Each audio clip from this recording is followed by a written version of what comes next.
today we have a special episode. It's our Hugs Through Shrugs Tunisian crochet tutorial. We're very excited to finally offer this video to you guys.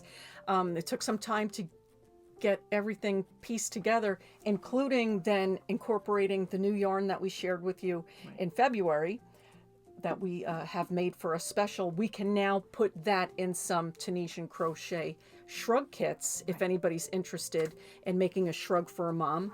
I am working on a shrug using our Grace colorway, and these kits that we will be putting online soon include an S Chaogu hook. So these kits will be $65, and they will include this nice hook with a nice long cable.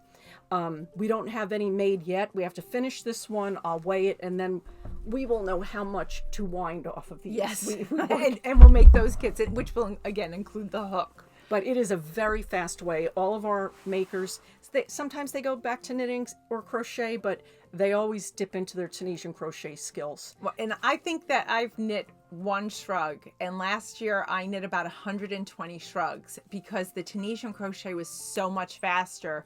And I wanted to make as many as I could. And I was working last year. And so for me to do 120 shrugs and be working full time, that's how fast Tunisian crochet is. And the shrugs are 30 by 55 to 57 inches wide in Tunisian crochet. There's not a whole lot of stretch to them, so they kind of... The knit ones you would make a little smaller because they grow. They do. There's a lot less growth with Tunisian crochet. A knitted one could be like 50 to 53 inches, and it would stretch. And the crocheted ones as well stretch more than the Tunisian. Yeah, this is the least elastic of the three. Yeah, it has some give, but it's more like a fabric. That's why we love it so much too. Yeah, so it makes a great Afghan, and it makes a great shrug to wear. And it also is a conversation starter. When people see you doing this, they have no idea what you're doing.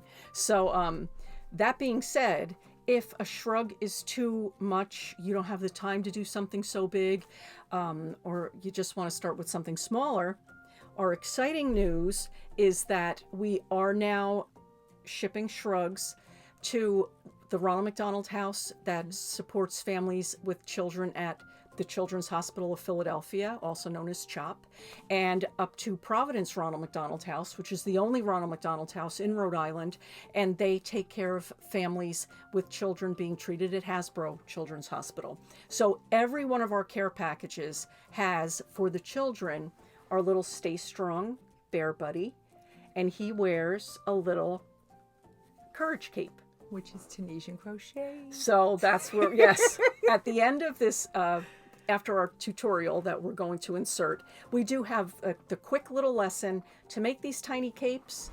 You can see they're little. It only takes 8 or 9 minutes to get one done. And we do need them because the Ronald McDonald houses are very busy. So stay tuned. Later in the video, we can use some help with those. Yeah. That would be really great if everybody could use. It takes yarn scraps to make them, so you don't have to go out and buy any special yarn. Even your leftovers from your shrug, you could put together a cute little cape. And speaking of leftovers, how about your beautiful blanket that you made for your son? We're talking about the speed of Tunisian crochet. So my son had asked me to make him a blanket. I had made him one that was about the size of our shrugs, which is 30 by 57. And he wanted a bigger one. So I actually made a shrug for him, or I should say a blanket, or almost like a twin size. It covers a twin size bed. It's as long as a twin size bed. So he could use it as a bedspread, but he has a full. So what he does is he takes it and he turns it the other way and he lays it just under the pillows and it drapes over the sides of his bed. So, I mean, that's huge. To give you an idea. Just an idea of how big a piece I made for him with leftover yarn, because we're going to insert a picture. I made stripes so that I could use up leftover yarn. Yeah.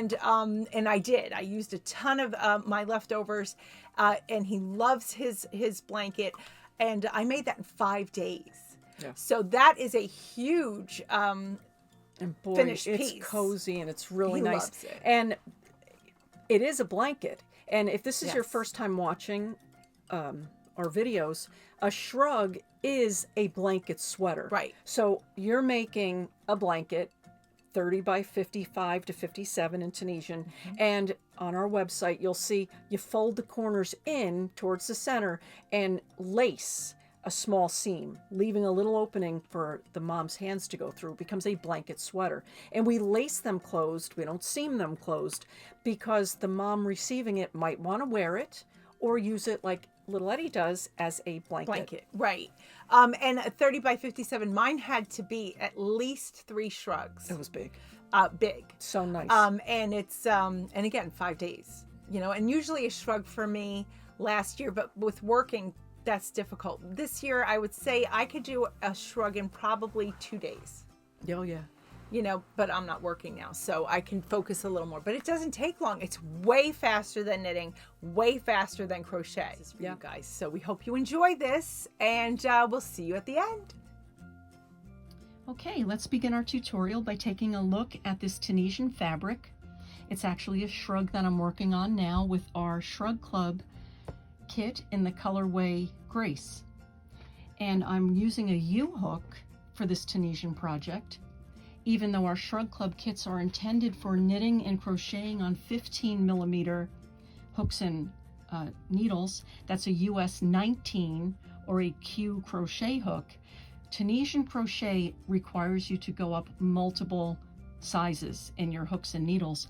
You especially want to go up big enough to create a drapey fabric that is comfortable for somebody to wear or use as a blanket. If you were to read a Tunisian pattern, they would have you start with a hook 2 sizes larger than what is called for on the yarn label, but that creates a very dense fabric. As you could see, Tunisian fabric is a double layer of fabric. It's a layer of the vertical bars that are actually on the front and the back side of the fabric, and these horizontal crocheted chains that sit in between the vertical bars. That's a very dense fabric, so you need to really bump up multiple sizes to create something drapey. For a washcloth or something that you want to be sturdy, you could bump up 2 or 3 sizes, but for a garment, we want to take it up much bigger. So you can see, as we were talking about in our minute clinic, that there's a definite pattern to the vertical bars that's very easy to see. And when you're working your stitches, you're going to be picking up the front leg of the bar, and your reverse pass is going to be embedding a crocheted chain in between the front leg and the back leg. So you'll be picking up all the vertical bars and crocheting them off, which creates the crocheted chain inside. I want to take a quick second to show you the edge stitch that we talked about in the tutorial in the minute clinic, and we picked up the chain and in doing so created that nice edge stitch. Learning to read your work is very important, so we already covered the vertical bars. Let's just take a look at the fabric. This is what you were looking at. This strand right here is the carrying yarn that takes you from this row up to this row up to this row. And that is what we were inserting the hook in between that bar and that chain right there. So it's real easy to see on this big piece of fabric. The one other thing I want to show you while we have this big fabric in front of us is the last thing that's different with Tunisian crochet is how we finish off the work. So with Tunisian crochet, you're picking up all the bars and working them all off. But if you finish your reverse pass, where now there's one loop left on your hook, you're left with all these gappy spaces. So you want to actually finish your work at the end of a forward pass, but that's when you have all your stitches on the cable. So what we'll do is begin our forward pass a little bit differently. Instead of picking up the bars, we will pick up the bar and do a crochet slip stitch. And that will finish off each of these loops and fill them in. So we'll tackle that later, but I just wanted to show that to you while we have this fabric out. So to begin your foundation row, start with a slip knot. I'll do a slip knot just in case A couple of people might not know how to do this. Make a loop and bring your yarn through and pull. And there's your slip knot. Insert your hook. And again, remember to use the circumference of your hook. Hooks and needles are different sizes because you're supposed to utilize the circumference to control the size of your stitches to help you get gauge. So let's just chain 6 stitches. 1, 2, 3, 4, 5, 6. We chained 6. 1, 2, 3, 4, 5, 6. This is your 7th stitch. But when we turn our work, you're going to lose a stitch. So you're going to be working with 6 stitches. Because this is your turn. Only in the first row do you turn your work. You're always working on the right side in Tunisian. So look at the back side of your chain. Here's the front side. And here's the back side. To begin our foundation row, we're going to work in the back hump of the chain. Again, this is going to help give all 4 sides to our shrug or our fabric that finished edge. So it's a little fiddly, like most needlework projects. The first couple of rows are a little difficult. But we're going to start picking up those back humps by skipping this stitch here that has your working thread coming out of the back of it, your working yarn. Skip the first stitch. Here's your first hump.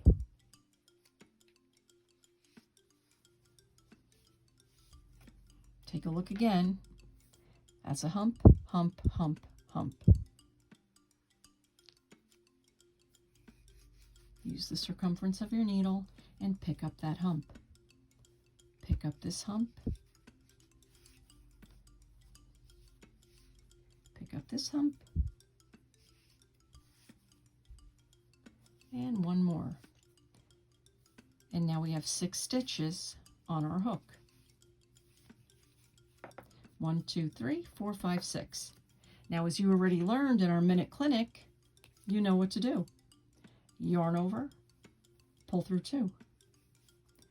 Yarn over, pull through 2. Yarn over, pull through 2. And then we have 1 stitch left. 1, 2, 3, 4, 5, and this is 6 over here. Give a little tug. There's your 6 stitches. So let's pick up another row, forward pass, insert, yarn over, pull through, yarn over, pull through, insert, yarn over, pull through. That's the last of our bars. Let's get this edge started.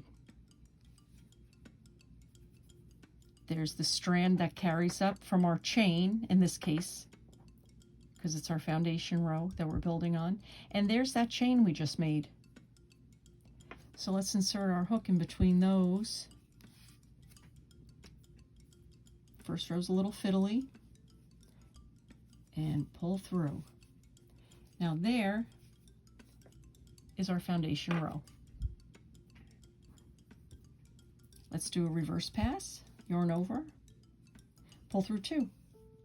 Yarn over, pull through 2. Yarn over, pull through 2. And now we're back down to 1 stitch on our hook. Forward pass again. Insert, yarn over. And this is all you do in Tunisian simple stitch. Pay attention to your bars, read your work. Most common mistake is when you do your reverse pass, you pull, and it kind of makes that end stitch disappear. But if you follow the bars, and it's this, we're going to do a few more rows so you could see, that's still a vertical bar. this is your end stitch, give a little tug, pull the chain out a little bit, and there it is. There's that stitch you're looking for. Insert, yarn over, oopsie, pull through 2. Yarn over, pull through 2. Pull through 2. Yarn over, pull through 2. Pull through 2. Pull through 2. Take a look at your work. Nice small swatch that we're working. 1, 2, 3, 4, 5, 6 is your end. Let's open this up a little bit so you could just see that. See how it's inserted. Easy peasy. We're going to do one more, and then I'm going to show you the simplest way to finish. Now, during our Tunisian talk, we'll talk about different edge stitches and ways to prevent the curling of your fabric. Like we mentioned, Tunisian fabric is a series of vertical bars on your right side and little rows of the chain embedded on the back of the fabric. It's really not a nice look to use as your front side. I'll flip this over so you could take a look at it. You really always want that to be the back of your fabric. These are your rows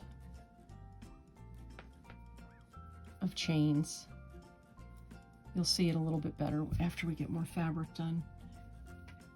But there's a most definite front side and back side to this fabric. So when it comes time to finishing your work, let's do the simplest thing. You can't finish right here. Cut your yarn and do a knot here. That won't work. So let's insert through your 2 strands. I have 2 strands, you'll have 1. And then pull through this one. So insert, pull through 1, pull through 2. Insert, pull through 1, pull through 2. Insert, pull through 1, pull through 2, and again, let's be consistent. Let's get this chain separated from the carrying yarn. Insert,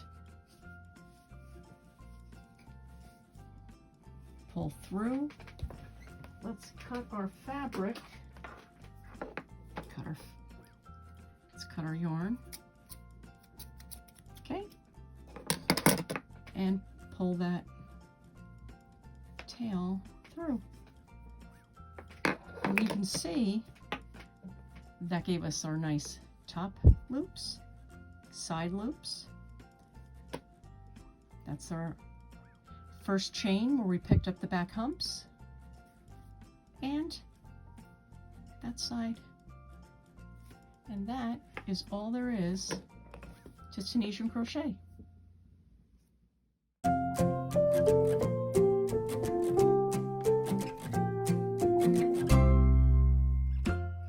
Thanks for sticking around for this final section of our Learn to Tunisian Crochet tutorial. We're going to go over the little Stay Strong Bear Buddy capes, superhero capes. When we ship and deliver our Shrug Hug care packages to Ronald McDonald houses and children's hospitals, they are packaged like this. They'll be in a clear bag, and the mom receives it like this. There is a crocheted face mask keeper with little clips on the end to keep her face mask around her neck if she takes it off when she leaves her child's hospital room. And they have a Shrug Snug with a little card that shows them how to wear it. The Shrug Snug little video is on our website. There's a card from the maker of the shrug, and then for your child, the little Stay Strong Bear Buddy. He has a little card in the bag that says, "I am your Stay Strong Bear Buddy. My cape carries courage to you from a caring community. I'll stay by your side and help you remember that you are brave and you are the superhero." So you see this little guy has one of the capes on. The capes, the Tunisian crochet capes, also I believe on our website is also a knit pattern and a little crochet pattern. You're basically just doing a 2-inch by 2-inch square with a little bit of shaping. And this is all Tunisian simple stitch in this one with 2 tails that you put on for us. So when we receive the capes, we could just tie them around the bear's neck. And you could see here, here's our ties, and here's his little Tunisian crocheted cape. Nice and easy to do. So I wanted you to see the finished cape and the tails that you're going to use to make the little ties. Because when you start, I'm going to use a great big hook and some big yarn so you could see easier. You're going to leave like a 12-inch tail. And that's for later. You can clip this tail off and it'll become the right upper corner of the cape's tail, tie, I should say. So if you're out at knit night or, you just want to mass produce a bunch of these and not do any of the finishing work, you have a second tail on the cape.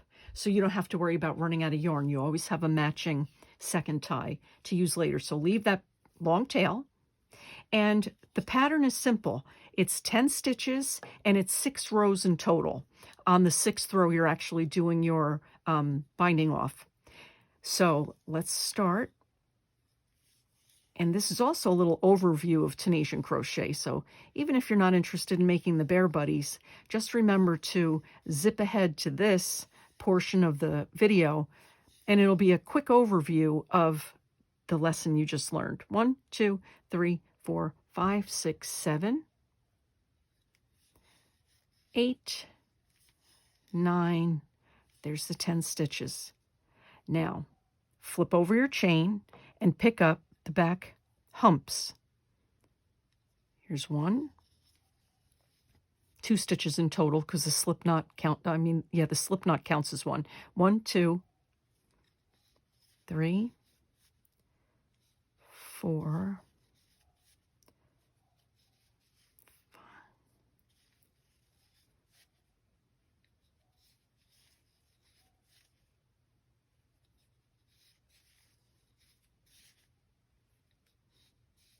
8, 9, and 10. Now we're going to just continue with the most basic simple stitch like we taught in the video. We're going to now yarn over and pull through 2. If you've purchased any of our other hand-dyed yarns and you have our Breezy Hug Tunisian crochet pattern, we teach increases and decreases in that pattern, but we do yarn over pull through 1 and then yarn over pull through 2. It worked better with that yarn. Those are the 2 ways that people do it. You might see Tunisian crochet where they teach you the other way. We just prefer this way for beginners. It's one less step for you guys to remember. Now you're going to just do your simple stitch for 3 whole rows, and on the 4th row you're going to do decreases. Now if you're using this as a refresher, give a little tug and make sure you're picking up that whole loop. We cover that in more detail in our tutorial, but I want you to point it out again for you here. This could be like your little reminder if you put down your Tunisian and just want a quick refresher. So now we're at the end. Same thing. Pick up your bars.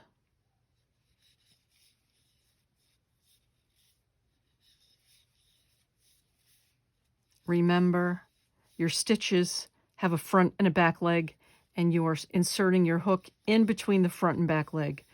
So the front leg is what is sitting on your hook.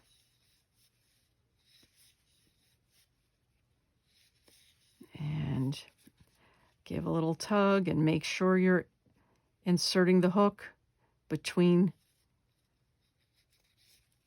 if you want to say strand 2 and 3, the way it sits at the edge of the row. Come back. Oops.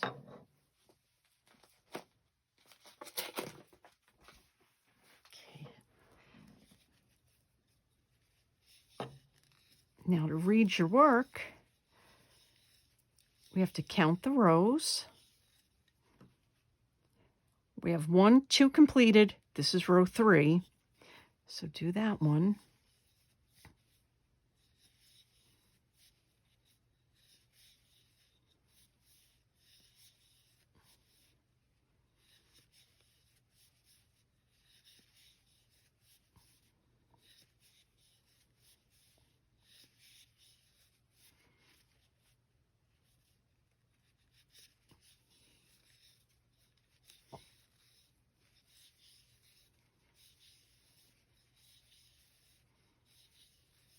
Now your decrease row is the same as knitting 2 together, working 2 stitches together to form 1 stitch. So let's count the rows. 1, 2, 3, and row 4 is this open one. So let's now do our decreases. Pick up this bar and work them as 1. This one and this one, and work it as 1.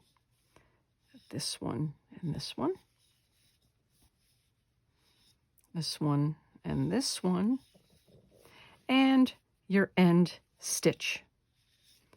And now you have 1, 2, 3, 4, 5, 6 stitches on your hook.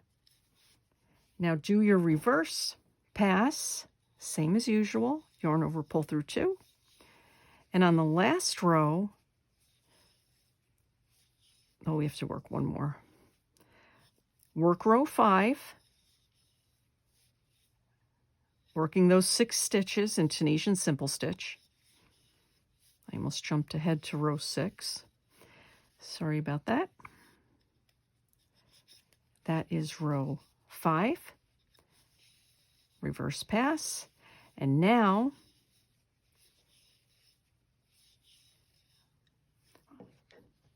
one, 2, 3, 4, 5, row 6 is your bind off row. So to bind off, yarn over, pull through, and then pull through again. I try to keep it loose. You'll notice I pick it up and then I pull it through after sliding the yarn onto the shaft of the hook. Now you'll notice I'm not using a Tunisian crochet hook for this because it's only 10 stitches. You don't technically need to use a Tunisian crochet hook. If you bought one of our kits, you have a cable on the hook, and that's for holding more stitches when you want to do a shawl or a blanket. And again, here's your last, same exact, here's your first 2 strands that form the edge, and there's that 3rd strand I was talking about. Insert your hook in there, yarn over, pull through 2, and then chain 1, and now cut your yarn, leaving about, I don't know, like a 7 or 8 inch tail on this side. We're going to cut it right about here, and then just pull it through like that. And that makes your left side tie. There's your little cape, and you could kind of adjust your rows to space them out more evenly like this. And there's our little cape. And then, let me grab a tapestry needle. This is the tail from our beginning. You're going to turn over your cape, just weave in a little bit, maybe close up that corner. So maybe just weave through, I don't know, 2 or 3 spots on the back here. Don't make it too tight. You want to make sure that corner's square. You don't want to yank too hard and cinch it in. So I'm going to do that. And then clip your tail close to the cape. And then take the tail, flip the cape back over. You're going to take the tail to this corner, the top corner, and, well, yeah, tie it on. And a little knot. And then to keep it neat, weave that little tail in.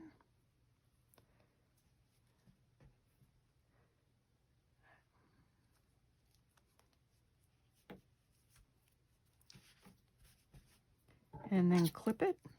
Now, when you're doing the capes for us, an end hook works nicely with 2 strands of fingering weight or sock yarn, or sport weight, or even DK weight yarn. Any yarn heavier than that, the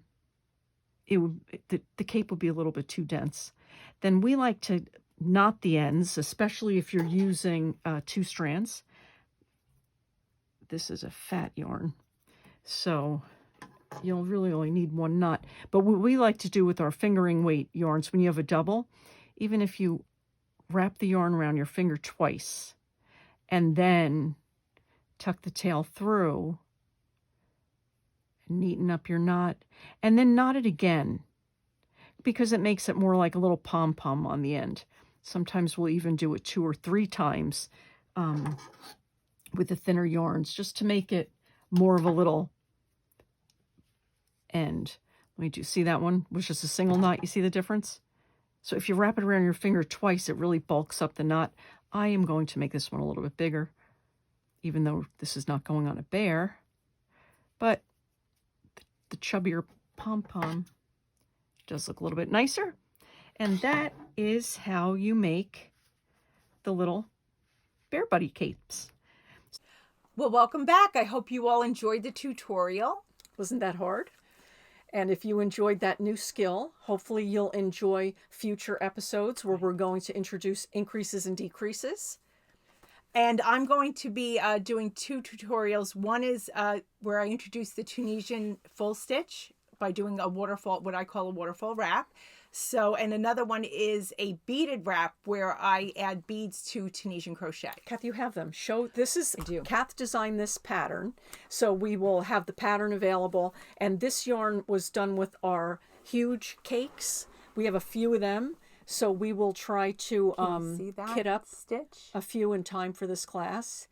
And that's going to be the waterfall wrap. This is the Tunisian full stitch. It's beautiful. That's really nice. And that was then a great design. I have 2 examples of this is it's the regular Tunisian crochet, but I added beads.